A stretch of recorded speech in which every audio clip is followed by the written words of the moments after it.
Iran ने Pakistan Saudi अरब ते तुर्किया के दरमियान जड़ा एक दिफाई मुआहदा होए उन्होंने खिते अमरीका बारे बदलती हुई सोच की निशानी करार दिता है। ईरानी वजारत खारजा के तर्जमान इस्माइल बुकाई ने कहा है कि 3 अहम इलाकाई मुल्कों के दरमियान दफाई तावन इस गल की निशानदेही करता है कि खिते के मुल्क अपनी सलामती के मामले हुण जड़ा है वह नवे तरीके नाल सोच रहे हैं। ईरानी खबर रसां इदारे फारिस न्यूज़ के हवाले नाल जड़ा यह रिपोर्ट होया कि इस्माइल बुकाई ने कहा कि पिछले 3 सालों के दौरान खिते के मुल्क इस नतीजे उत्ते पहुंचे ने कि सिक्योरिटी कोई ऐसी चीज़ नहीं जिहड़ी गलत या जाली सालसां तो खरीद के हासिल की जा सके। उन्होंने कहा कि इलाकाई मुल्कों ने अपने तजर्बियां तो यह समझा है कि खिते की सलामती लई बैरूनी ताकतों उत्ते मुकम्मल इन्हिसार करने की बजाय हकीकत उत्ते मबनी ते इलाकाई सतह उत्ते काबिल अमल इकदामात जरूरी ने। इस्माइल बकाई के मुताबिक कोई भी ऐसा मनसूबा जिहड़ा ज़मीनी हकायक नूं सामने रखे ते खतरात की दुरुस्त निशानदेही कीते करे वह खिते सिक्योरिटी कायम करन ते अदम इस्तेकाम रोकने मददगार साबित हो सकता है।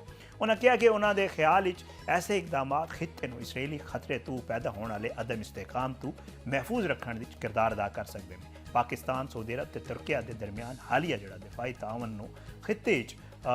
जड़ा मामला है वह खिते बदल है जड़ा सिक्योरिटी मंजरनामा है वो तनाजर जड़ा है वो उन्होंने कहा कि एक अहम पेशरफ्त है। दूजे पासे अमरीकी सदर डोनाल्ड ट्रंप ने दावा किया कि ईरान के नाल महदूद पैमाने उत्ते गलबात जारी है तो फिलहाल असी जड़ा इस मामले नूं जारहाना अंदाज अगे नहीं वधा रहे। अमरीकी वैबसाइट एक्सियोस के मुताबिक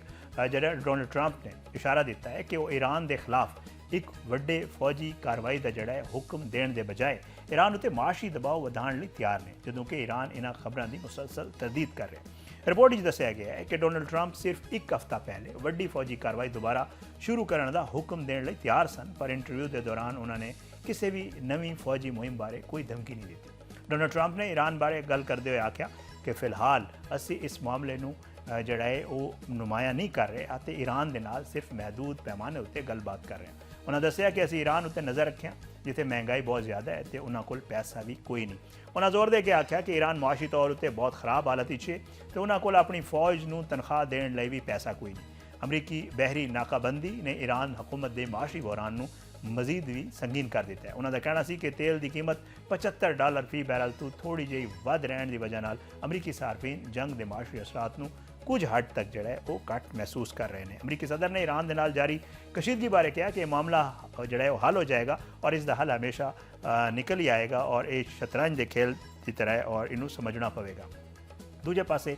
अमरीकी अखबार ने दावा किया है कि अमरीकी सदर डोनाल्ड ट्रंप ईरान के नाल जारी जंग अपना हुरमज़ नूं खुलवाण नूं सब तो पहली तरजीह के तौर पर जड़ा है वो ले रहे हैं तो जे तहरान अपना हुरमज़ नूं मुकम्मल तौर पर दोबारा खोल देंदा है तो ट्रंप जड़ा है वो ईरान के नाल जंग खत्म करने लई तैयार हो सकते हैं। अमरीकी अखबार वॉल स्ट्रीट जर्नल के मुताबिक अमरीकी हुकाम ने दस्सिया कि डोनाल्ड ट्रंप ईरान के खिलाफ जंग विच फतह का ऐलान करने की राह हमवार कर रहे हैं।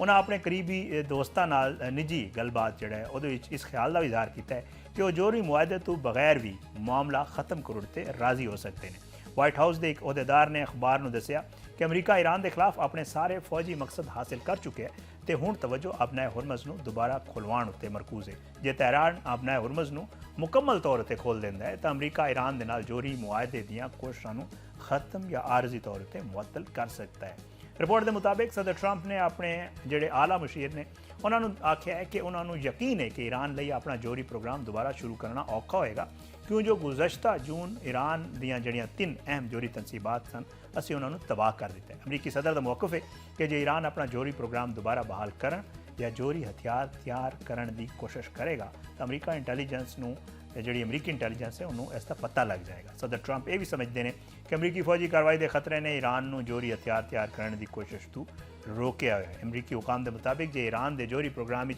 कोई वड्डी पेशरफ्त नज़र ना आई तो अपना हुरमज़ दोबारा खोल दी गई तो सदर ट्रंप मौजूदा जंगबंदी बरकरार रखन तो ईरान उत्ते लागू अमरीकी बहरी नाकाबंदी खत्म करने बारे गौर कर सकते हैं। ईरानी बड़ी फौज ने उन्होंने कमांडर ब्रिगेडियर जनरल अली जान शाही ने अमरीका को सख्त खबरदार कर दे के कि जे किसी भी अमरीकी फौजी ने ईरानी सरजमीन उत्ते कदम रखने की कोशिश की थी तो उन्होंने भरपूर मुजाहमत का सामना करना पड़ेगा। ईरानी मीडिया के मुताबिक ब्रिगेडियर जनरल ਅਲੀ ਨੇ ਆਪਣੇ ਬਿਆਨ ਵਿੱਚ ਆਖਿਆ ਕਿ ਈਰਾਨ ਦੀਆਂ ਮੁਸੱਲਾ ਅਫਵਾਜ ਜਿਹੜੇ ਨੇ ਉਹ ਦੁਸ਼ਮਣ ਦੇ ਕਿਸੇ ਵੀ ਕਾਰਵਾਈ ਦਾ ਮੁਅੱਸਰ ਤੇ ਭਰਪੂਰ ਜਵਾਬ ਦੇਣ ਦੀ ਪੂਰੀ ਜਿਹੜਾ ਹੈ ਉਹ ਤਿਆਰੀ 'ਚ ਨੇ। ਔਰ ਈਰਾਨੀ ਬੜੀ ਫੌਜ ਦੇ ਕਮਾਂਡਰ ਨੇ ਵਾਜ਼ੇ ਕੀਤਾ ਹੈ ਕਿ ਮੁਲਕ ਦੇ ਜ਼ਮੀਨੀ ਅਫਵਾਜ ਜਿਹੜੇ ਨੇ ਮੁਕੰਮਲ ਜੰਗੀ ਤਿਆਰੀਆਂ ਦੀ ਹਾਲਤ ਵਿੱਚ ਨੇ ਤੇ ਈਰਾਨ ਦੀਆਂ ਸਰਹੱਦਾਂ ਦੀ ਮੁਸਲਸਲ ਨਿਗਰਾਨੀ ਕੀਤੀ ਜਾ ਰਹੀ ਹੈ। ਉਹਨਾਂ ਦੇ ਮੁਤਾਬਿਕ ਈਰਾਨੀ ਫੌਜੀ ਕਿਸੇ ਵੀ ਮੁਮਕਿਨ ਖਤਰੇ ਨਾਲ ਨਿਪਟਣ ਲਈ ਆਪਣੀ ਦਿਫਾਈ ਸਲਾਹੀਅਤਾਂ ਨੂੰ ਪੂਰੀ ਤਰ੍ਹਾਂ ਇਸਤੇਮਾਲ ਕਰਨਗੇ। ਜਨਰਲ ਅਲੀ ਨੇ ਕਿਹਾ ਕਿ ਈਰਾਨ ਆਪਣੀ ਸਰਜ਼ਮੀਨ ਦੇ ਦਿਫਾਅ ਦੇ ਮਾਮਲੇ ਵਿੱਚ ਕਿਸੇ ਕਿਸਮ ਦੀ ਗਫਲਤ ਨਹੀਂ ਕਰੇਗਾ। ਉਹਨਾਂ ਦੇ ਮੁਤਾਬਿਕ ਜੇ ਦੁਸ਼ਮਣ ਵੱਲੋਂ ਕੋਈ ਕਾਰਵਾਈ ਕੀਤੀ ਗਈ ਤਾਂ ਈਰਾਨੀ ਫੌਜ ਜਿਹੜਾ ਫੌਰੀ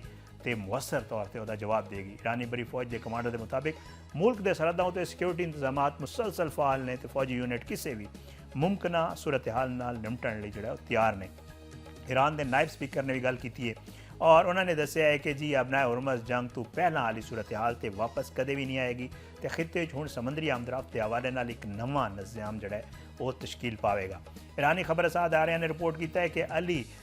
नेकजाद ने जड़ा ईरानी पार्लीमेंट खिते की मौजूदा सूरत हाल उत्ते गलबात करते हुए कहा कि ईरान ने जंग के दौरान ही अपने मुखालफां नूं यह पैगाम देने की कोशिश की थी कि अबनाए हुरमज़ हुण पहले आंग जड़ा है वो नहीं रहेगी और यह तब्दील हो जाएगी। अली नेकजाद ने मुताबिक ईरान ने जड़ा है वो बार बार वाजे किया है कि जंग तो बाद इस अहम जी आबी गुजरगाह है वो मामलात माजी के तरीक़ेकार के मुताबिक नहीं चलाए जाएंगे पर उन्होंने बकौल मुखालिफ फरीक ने इस इंतबाह को नज़रअंदाज किया है। उन्होंने कहा कि वक्त गुजरन के नाल हकीकत वाजे हो गई है तो अमरीका तो इसराइल हुण इस नतीजे उत्ते पहुँच गए हैं कि अबनाए हुरमज़ नूं सिर्फ फौजी ताकत के जरिए जड़ा है वो दोबारा खोलना मुमकिन नहीं। ईरानी नायब स्पीकर ने दावा किया कि खिते एक नवा निज़ाम तश्कील पा रहा है तो मुतलका अफ्रीका नूं इस नवें सूरत हाल नूं तस्लीम करना पवेगा। ताहम उन्हें यह वाज़ेह नहीं किया कि मुस्तकबिल अबनाए हुरमज़ नाल मुतालिक जिहड़ा मुजवज़ा निज़ाम की गल कर रहे हैं उसकी जिहड़ा अमली शक्ल की होएगी। अच्छा दूजे पासे अकवाम मुत्तहिदा अमरीकी सफ़ीर माइक वाल्ट्स ने दावा किया है कि अमरीका वालों ईरान उत्ते वधदा होया माशी जिहड़ा दबाव है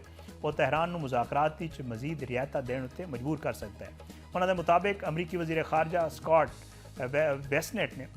माशी पॉलिसियां ने ईरानी मईशत को बुरी तरह मुतासर किया है। माइक वाल्ट्स ने अमरीकी टीवी चैनल फॉक्स न्यूज़ नाल इंटरव्यू देंदे हुए कहा कि ईरानी नुमाइंदे मुज़ाकरात की मेज़ उत्ते बार बार माली मामलात के पैसे तक रसाई की गल करते हैं। उन्होंने कहा कि ईरान के नुमाइंदे मुज़ाकरात के दौरान बार बार जो है पैसा ते पैसे की गल करते हैं क्यों जो उन्होंने मुताबिक तेहरान बमबारी का सामना ता कर सकता है पर मौजूदा मुआशी दबाव जोड़ा है वो मज़ीद मुश्किल साबित हो रहा है। अमरीकी सफ़ीर ने तंज़े अंदाज दसिया कि ईरानी क़यादत इस वक्त अमरीकी वज़ीर ख़जाना तो अमरीकी वज़ीर दिफा पीट हैक्सर के मुकाबले से ज़्यादा डरी हुई है। उन्होंने कहना सी कि ईरान लिए मुआशी दबाव हुण एक ऐसे हथियार की शक्ल अख्तियार कर चुका है जिहड़ा उन्होंने मुज़ाकरात अपना मौक़िफ़ बदलने उत्ते मजबूर कर सकता है। माइक वाल्ट्स ने दावा किया है कि ईरानी क़यादत नूं इस वक्त अपनी फौजी सूरत हाल तो ज़्यादा मुल्क की मीशत करंसी की कदर कमी तो महंगाई की बुलंद शरह की फिक्र है। उन्होंने मुताबिक ईरानी करंसी शदीद दबाव का शिकार है जदों कि महंगाई कई दहाइयों की बुलंद तरीन सतह तक पहुँच चुकी है। उन्होंने कहा कि ईरान मुसलसल बैरून मुल्क मुंजमद अपने असासियां तक रसाई तो नकद पैसे की फराहमी का मुतालबा कर रहा है। वाल्ट्स के मुताबिक अमरीका वालों माली वसाइल महदूद करना तो ईरान के खिलाफ माशी दबाव बरकरार रखना वाशिंगटन की मुज़ाकराती हिकमत अमली का एक अहम हिस्सा है। अमरीकी सफ़ीर ने कहा कि माशी दबाव के नाल ईरान के खिलाफ जारी बहरी नाकाबंदी भी तेहरान उत्ते दबाव वधा रही है। उन्होंने मुताबिक अमरीका की हिकमत अमली ये है कि माशी के तौर पर जोड़ा दबाव नूं इस हद तक बरकरार रखा जाए कि ईरान आखिरकार अपने मौक़िफ़ तब्दीली करन ते रियायतां देण उत्ते जोड़ा वो राज़ी हो जाए। लेकिन मामला जोड़ा है वो कुछ मुख्तलिफ भी सामने आया है क्योंकि अमरीकी डेमोक्रेट सैनेटर क्रिस मर्फी ने सदर डोनाल्ड ट्रंप की ईरान खिलाफ जारी जी जंगी पॉलिसी उसते सख्त तनकीद करते हुए दावा किया है कि अमरीका ये जंग हार चुके है तो मुसलसल लड़ाई नाल अमरीका कमज़ोर जदों कि ईरान मजीद मजबूत हो रहा है। अमरीकी मीडिया के मुताबिक क्रिस मर्फी ने NBC नूं दिते एक इंटरव्यू में कहा है कि मौजूदा सूरत हाल जंग जारी रखने नाल अमरीका नूं फायदे के बजाय नुकसान हो रहा है। उन्होंने बकौल ईरान के नाल लंबी जंग अमरीकी ताकत के वसाइल नूं मुतासर कर रही है। क्रिस मर्फी ने इस दौरान यह भी कहा कि अमरीका कमज़ोर हो रहा है जदों कि ईरान मजबूत हो रहा है। उन्होंने मौजूदा जंगी सूरत हाल नूं सदर ट्रंप लई एक नाकाम हिकमत अमली करार देंदे हुए कहा कि लड़ाई नूं मजीद लंबा करने के बजाय इनू खत्म करने की कोशिश करनी चाहिए। सैनेटर मर्फी के मुताबिक जे जंग खत्म करने ते अबनाए हुरमज़ नूं दोबारा खुलवाउण लई किसी मुआहदे की लोड़ पई तो वो ऐसे मुआहदे की हिमायत करनगे जिन्हों आप जड़ा है वो बुरा मुआहदा समझते हो।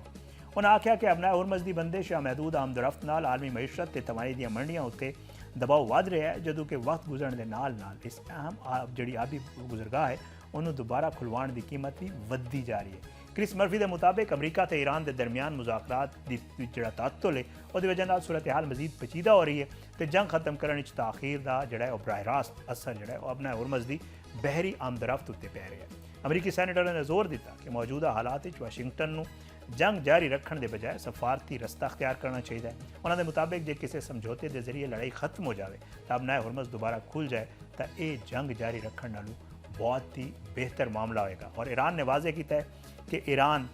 ਜਿਹੜਾ ਹੈ ਅਮਾਨ ਦੇ ਨਾਲ ਆਪਣਾ ਹੁਰਮਜ਼ ਬਾਰੇ ਜਾਰੀ ਜਿਹੜੇ ਮੁਜ਼ਾਕਰਾਤ ਨੇ ਉਹਦਾ ਬੁਨਿਆਦੀ ਮਕਸਦ ਫੌਰੀ ਤੌਰ ਉੱਤੇ ਆਪਣਾ ਹੁਰਮਜ਼ ਨੂੰ ਦੁਬਾਰਾ ਖੋਲਣਾ ਨਹੀਂ ਬਲਕਿ ਤਜਾਰਤੀ ਜਹਾਜ਼ਾਰੀ ਮਹਿਫੂਜ਼ ਸਮੁੰਦਰੀ ਰਸਤੇ ਤੇ ਆਮਦਰਫਤ ਦੇ ਤਰੀਕਾਕਾਰ ਉੱਤੇ ਇਤਫਾਕ ਕਰਨਾ ਹੈ। ईरानी वजारत खारजा के तर्जमान इसमाइल बुकाई ने प्रेस कॉन्फ्रेंस के दौरान यह दसिया कि ईरान ते ओमान के दरमियान मुज़ाकरात मुस्बत ते तामीरी अंदाज जारी ने। उन्होंने मुताबिक दोवां मुल्कों के दरमियान बहरी जहाज़ों की आमदरफ्त के नक्शे बारे बुनियादी समझौता हो चुके हैं जो कि मुश्तरका एलामिये के कुछ तकनीकी नुकात उत्ते गलबात जारी है। इसमाइल बुकाई ने वाज़ेह किया कि महफूज समंदरी रस्ते का तयन ते अपना हुरमज़ नूं मुकम्मल तौर पर दोबारा खोलने का मामला दो अलग अलग मामलात ने। उन्होंने मुताबिक हुरमज़ की मौजूदा सूरत हाल की असल वजह दूजे अवामिल ने ते इस बहरान के खात्मे लिए अमरीका वालों मुबैना खिलाफ वर्जियां का अजाला जरूरी होएगा। ईरानी तर्जमान ने खास तौर पर इस्लामाबाद मुफाहमती यादाश्त की अमरीका वालों मुबैना खिलाफ वर्जी ते जारी बाहरी जी नाकाबंदी है वह हवाला देंदे हुए कहा कि अपना हुरमज़ नूं महफूज बनाने इन्हां मामलात का हल जरूरी है। अपना हुरमज़ बारे मुज़ाकरात मुमकिन ट्रांजिट फीस के सवाल उत्ते इसमाइल बुकाई ने कहा कि इस मरले उत्ते ईरान ते ओमान के दरमियान फीस की तकसीम या रकम बारे कोई हतमी गलबात नहीं हो रही। ताम उन्हें दसिया कि मुजवजा निज़ाम के तहत महफूज बहरी आमदरफ्त की निगरानी माहौलियाती तहफ़्फ़ुज़ बहरी सहूलतों की फराहमी ते समुद्री जराइम के खिलाफ कार्रवाई लई अलग अलग जो तरीकाकार वज़ा किए जाएंगे। उन्होंने मुताबिक जो किसी फरीक वालों बहरी सहूलतां फराहम कीतियां जांदियां ने तो उन्हां सहूलतां के बदले मुआवजा वसूल करना एक मामूली जी गल हुंदा। ताम उन्हें यह भी वाज़े नहीं किया कि मुस्तकबिल जहाज़ों तो किन्नी एक फीस जो वसूल की जाएगी या इस रकम का तयन किस तरीके नाल किया जाएगा। इसमाइल बुखारी ने अमरीका के नाल बराह रास्त मुज़ाकरात के इतलात की भी तरदीद की। उन्हें आख्या कि ईरान इस वेले अमरीका के नाल मुज़ाकरात नहीं कर रहा अलबत्ता जोड़े मौजूदा मसाइल ने उहदे सालसां के जरिए पैगामात का तबादला जो है वो एक कुदरती अमल है। उन्होंने दसिया कि अगले इकदाम का फैसला हालात के मुताबिक किया जाएगा जो कि फिलहाल ईरान की तवज्जो ओमान के नाल बहरी रस्ते के तयन बारे मुज़ाकरात उत्ते। दूजे पासे इसमाइल बुखारी ने पाकिस्तान ते ईरान के तल्लुकात भी मौजूदा हालात खास अहमियत का हामिल करार दिता। उन्हें आख्या कि जंग शुरू होने तो बाद ईरान ते पाकिस्तान के दो तरफा तल्लुकात पहले तो ज़्यादा अहम हो गए हैं तो पाकिस्तान इस मामले एक अहम सालिस का किरदार अदा कर रहे हैं। पाकिस्तान वालों ईरानी पार्लीमेंट के स्पीकर मोहम्मद बाकर कलीबाफ ने वज़ीर खारजा अब्बास अरागची दौरा पाकिस्तान की दावत बारे सवाल उत्ते जड़ा बाकायदा कहना सी कि यह दौरा मुनासिब वक्त उत्ते जड़ा मुनासिब वक्त जो आएगा उदे होएगा। और उन्हें आख्या कि ईरान ते पाकिस्तान के तल्लुकात इंतहाई अहम ने कि दोवां हमसाया मुल्कों के दरमियान आला सतही जड़ा वह दौरे ज़रूरी ने। ये सारा मामला चल रहा है ईरान अमरीका सूरत हाल के हवाले नाल और दूजे पासे जड़ा है वो ईरान के जड़े मुजतबा खामनाई ने उन्होंने एक वीडियो जड़ा है वो आई है सामने और ये जदों दी जंग शुरू हुई और मामला खराब है वो बाद दसिया जा रहा है कि पहली दफ़ा जड़ा है पहले तुसीं वेख्या कि उन्होंने मुख्तलिफ बयानात आते सन पढ़ के सुनाए जाते सन और ये दसिया जाता सी कि उन्होंने हालत जी बेहतर नहीं। एक वीडियो जड़ा है वो सोशल मीडिया के उत्ते और मीडिया के उत्ते आई है जी कि बाकायदा जारी की गई है और दसिया जा रहा है कि बिल्कुल ठीक ने और उन्होंने ये पहली वीडियो जी वो मंजर आम से आई।